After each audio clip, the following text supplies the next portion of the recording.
We're on. Hi, I'm here with Emily Hill, the author of the paranormal book series Ghost Chaser's Daughter. And her latest achievement was also completing the Anne-Rae Mo 2012. So tell me a little bit about yourself and your experience with the NaNoWriMo. Thank you. First of all, Anne-Rae, what a pleasure to meet you this morning. Thank you. It's just delightful to spend time with you. I'm a commercial writer, and my career has been in news media relations and as a corporate spokesman. And when my dad died several years ago, I had the opportunity to take over a Baltimore publishing company and write full time, which has been both my joy and my passion for the last 3 years. I decided this year to take on the much touted NaNoWriMo contest, which is a global contest for those of your readers and fans who aren't aware of NaNoWriMo. It's a global writers contest that takes place in November, in which the contestants are charged with writing a 50,000 word novel. Um, I will never do it again. It was challenging, and it's interesting that it's scheduled in the month of November because, of course, the United States and, of course, Canada also is Thanksgiving holiday and the kickoff for the holiday season.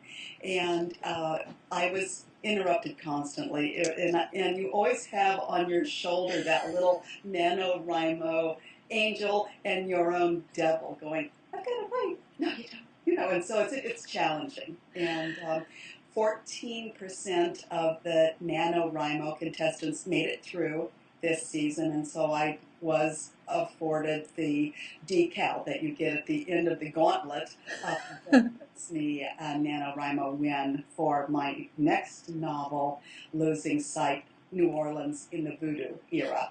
That's exciting. So let's, since you've segued to that particular new novel that's upcoming, how much of the writing was it complete, or are you like halfway through writing that based on your NaNoWriMo experience, or?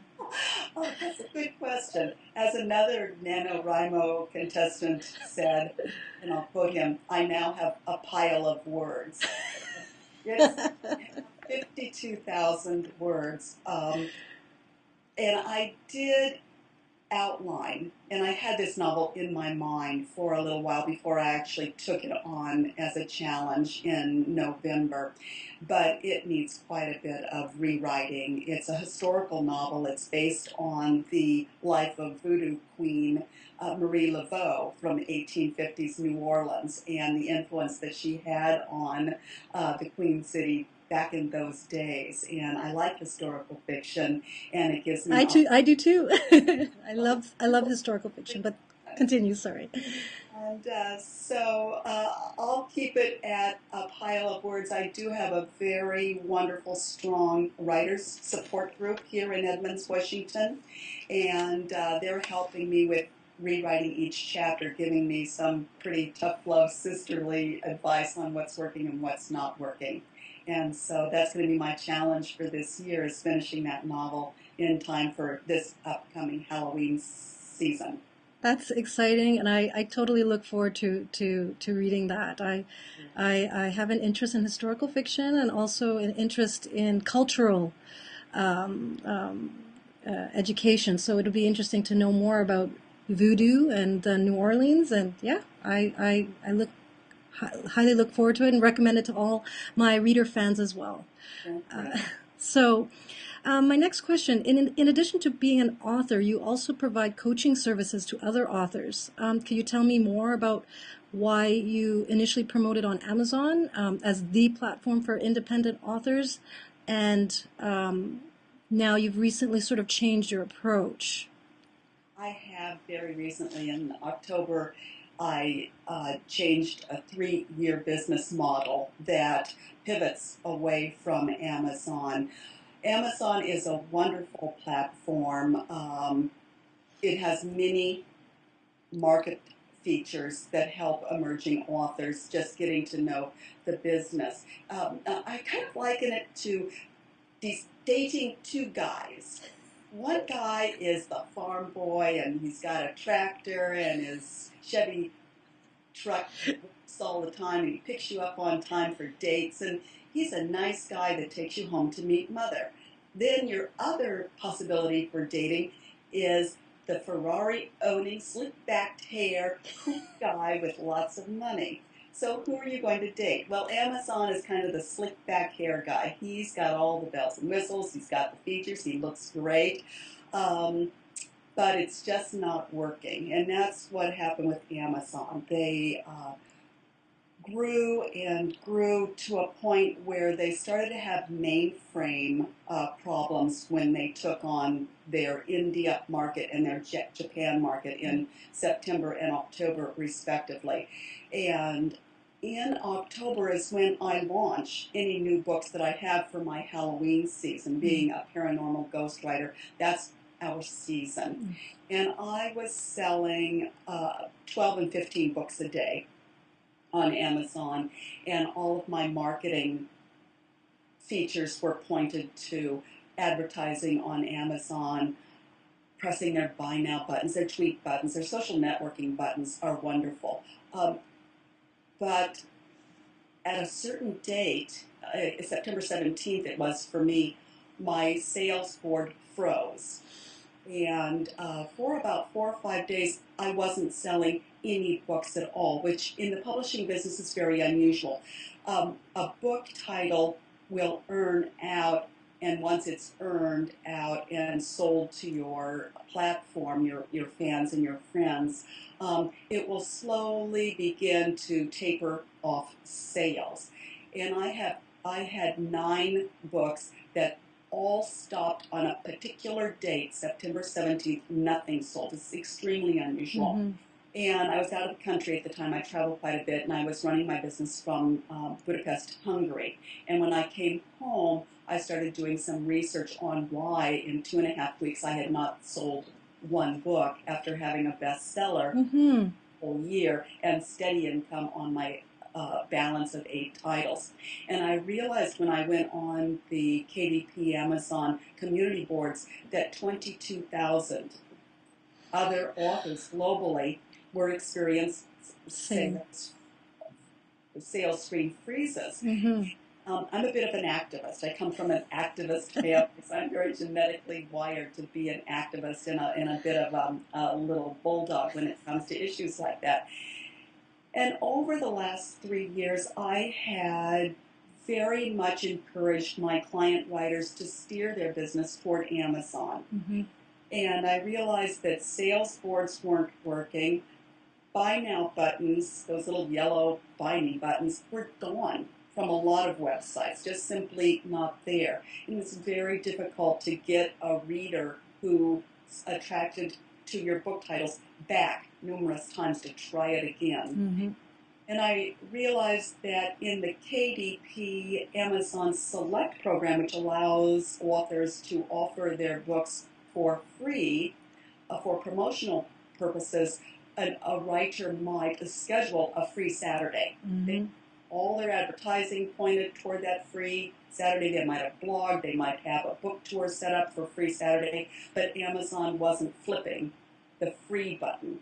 And the only person that a reader will come to in a disgruntled state is the author.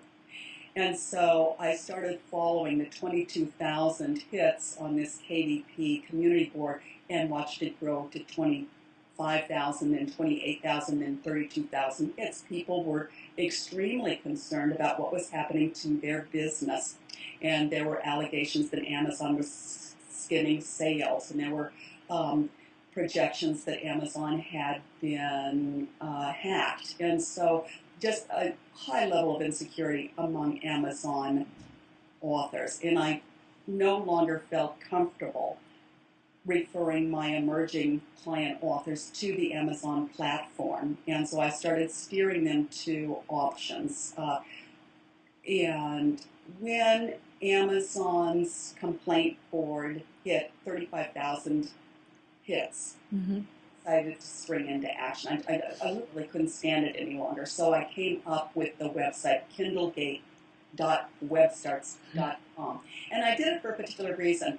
all of the authors who were gathering at KDP Community Board were using the Amazon platform to fetch, and so I was receiving home phone calls from Amazon executives. Wow. I was very surprised that they had tracked me, found my phone number, and wanted to talk to me about the tone I was taking and things of that nature. So I felt a little bit targeted. Um, uh, Eric Pullen from the Kindle boards called me. And then after I started my Kindlegate Web Starts platform and was getting 100 hits a day, I was a very popular platform as I promoted it. I got a subscriber who came into the website and then backed out and asked for his money back. Well, that usually doesn't happen in my very friendly, very collegial writers community. So I wondered who this particular person was, and it turned out that it was a vice president of Amazon operations. So Oh.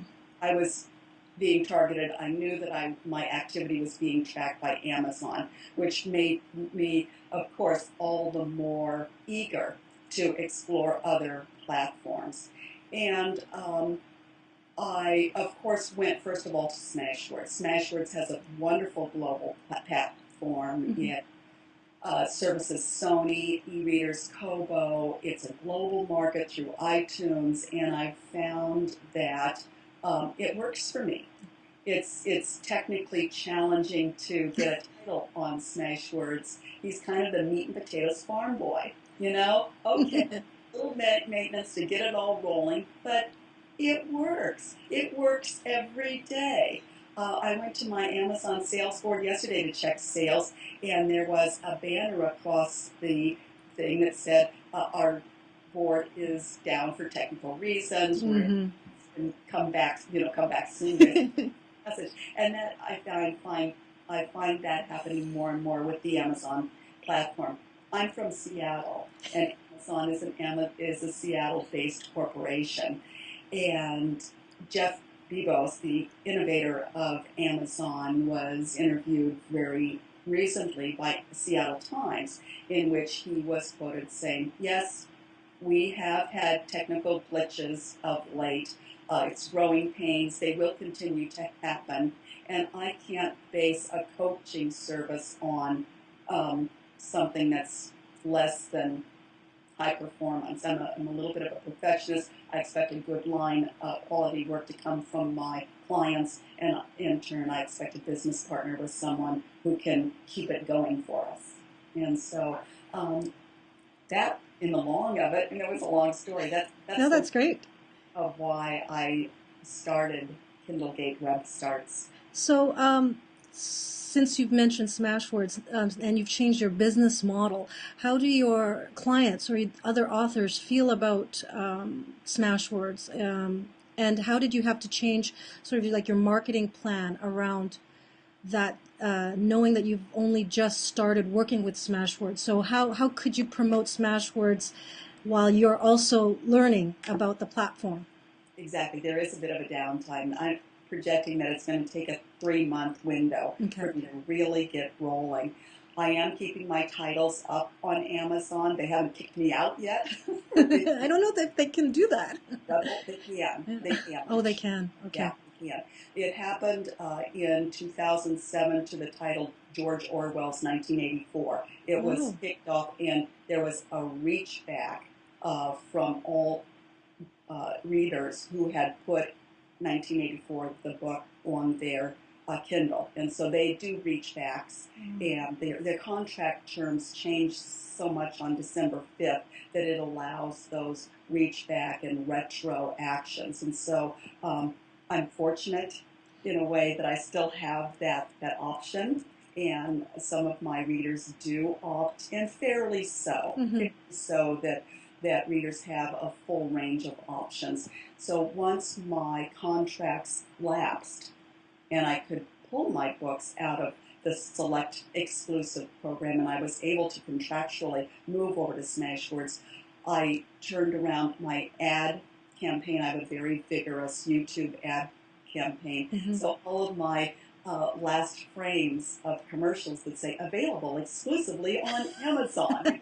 Sounds great. I had to flip those slides out and say exclusive globally on all e-reader platforms. So for the most part, it was a one slide change, and then Yes. I reload into iMovies, and so How does it's it feel, though, to be, I say, freed from being on one platform, to it be able very to be on multiple readers and tell your friends and family and your fans that, hey, you don't have to choose your reader. I'm available. My books are available on any reader. Anne-Rae, you're exactly right on that question. I blogged about a week later saying, oh my gosh, I didn't realize what a thumb-sucking baby I had been the whole time. And so it has been wonderful. It's a learning process. It's empowering to know the technical skills because each e-reader vendor requires different technical upload Mm-hmm. formats. And so it is helpful to me. It's helpful to my clients. It gives us a more depth of a global market. And so, yeah, so far so good. My sales on iTunes and Smashwords, although now I have 3 platforms to advertise on, is meeting my previous Amazon numbers slowly but surely. So I would say in another 2 or 3 months I should be good to go, back Well, again. that's So good news. That's good news for other authors, to know that they don't have to rely on one platform.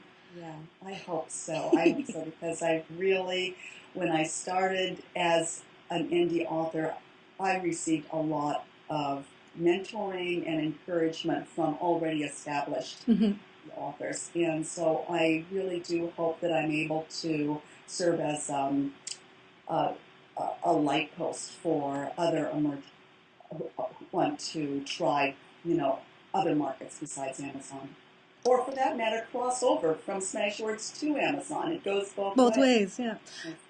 So, Do you foresee Amazon resolving some of their technical glitches, maybe possibly in a year or so? And would you then maybe start again promoting Amazon as a platform or KDP as a platform?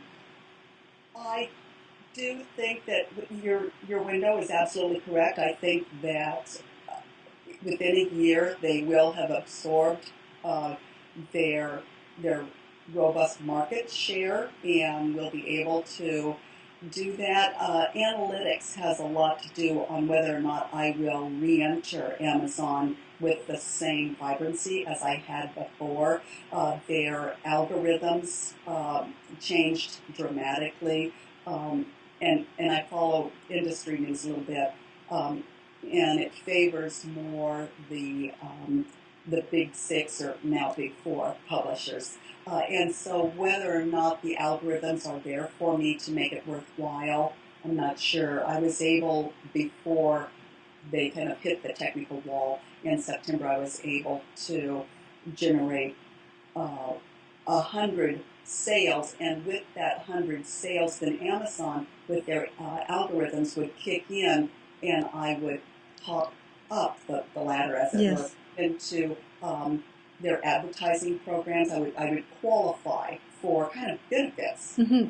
driving traffic to Amazon. So those algorithms have changed more in favor of Hachette and Simon and Schuster and the larger houses. And Mm-hmm. so whether or not a micro publisher, I'm licensed with Ingram's Book Distributing, whether or not a micro publisher such as myself finds it worthwhile, I'll have to take some industry close-ups on whether or not it behooves me to spend my 40 hours, 30 hours a week marketing Mm-hmm. in shifting back Mm-hmm. to Amazon. We'll see. We'll see.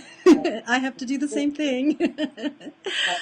Okay, Well, so let's go to your work. Do you have a favorite excerpt from any of your novels that you'd like to share with us today? I do. I think that I typed something up for myself just for this moment, Great. and this is kind of an overview of all of my books. Great. Tick tock, tick tock. The metronome of the pendulum clock echoes through the house. bouncing off the walls, echoing down the long, dark hallway. And I like those 2 or 3 sentences because the book one of my 4-book ghost stories series begins with me as a little 7-year-old. I have been left in the house alone one morning. When I was that age, my parents would go off to work and my sister would leave the house for school, and I was left in the house for about half an hour each morning. And at the end of a particular half-hour span one morning, I was in the den and I heard a dog leash rattling along the linoleum floor in the living room. And I truly, my mind captured that a dog had gotten into the house. Maybe my sister had left the front door open when she left for school. And so I scampered into the living room to get the dog out of the house. And that's not what happened at all. I was stopped in my tracks by seeing the back of a man in a fedora hat and a business coat from the 1950s. This happened in 1955. Going slowly and darkly down the hallway to my parents' bedroom.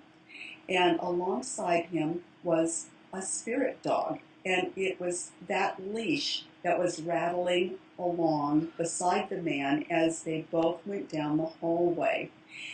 And I was frozen. I was hiding behind the high-back chair in the living room, and I don't think I was breathing. I was just watching as they went through, and the man's head would turn back and forth as he went down the hallway. And he got to the hallway, he got to my parents' bedroom, and he went through the closed bedroom door. And when he wasn't there anymore, and when I gathered my bravery, I guess it would be, I went down and I swung the door open. And I could see him through their French doors on the outside of the house, in the patio, in clear daylight, and he was surveying the backyard. Our swing set, the tire on a swing, and all of that, and then he slowly disappeared. And it was only at that moment that sheer terror hit me. And I raced back to the house, down the long dark hallway, out the front door, which, by the way, I had to open. It hadn't been left open at all. Down to the neighbor lady's house, Mrs. Wagner. And I was pounding on her door, and I must have looked just a wreck. And she gathered me in, and she goes, "What's the matter?" And it was that next weekend that Mrs. Wagner and my mother were visiting out in the yard, collecting their mail, and I was hanging on my mom's skirt, and Mrs. Wagner told my mom, Emily had something happened that scared her. And so my mother, kind of picked at me and coached me until I told her, a man was here, someone. Well, my grandfather had died the earlier Christmas day. And she said, that was your grandpa.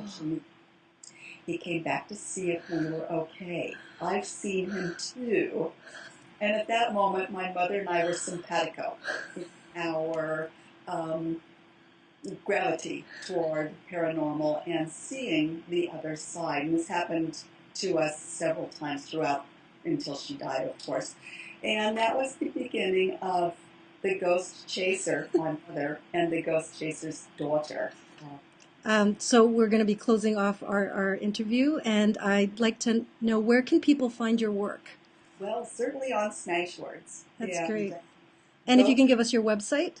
Thank you. My website is www.emilyhillwriter, all one word, .com. It is the Ghost Chaser's daughter. And so Emily Hill Writer will usually get folks to my platforms and websites. I tweet vociferously at Emily Hill _Indy. And Anne-Rae, thank you. What a pleasure to meet you. And it's a pleasure to meet you, and I'm sure we'll be in touch again.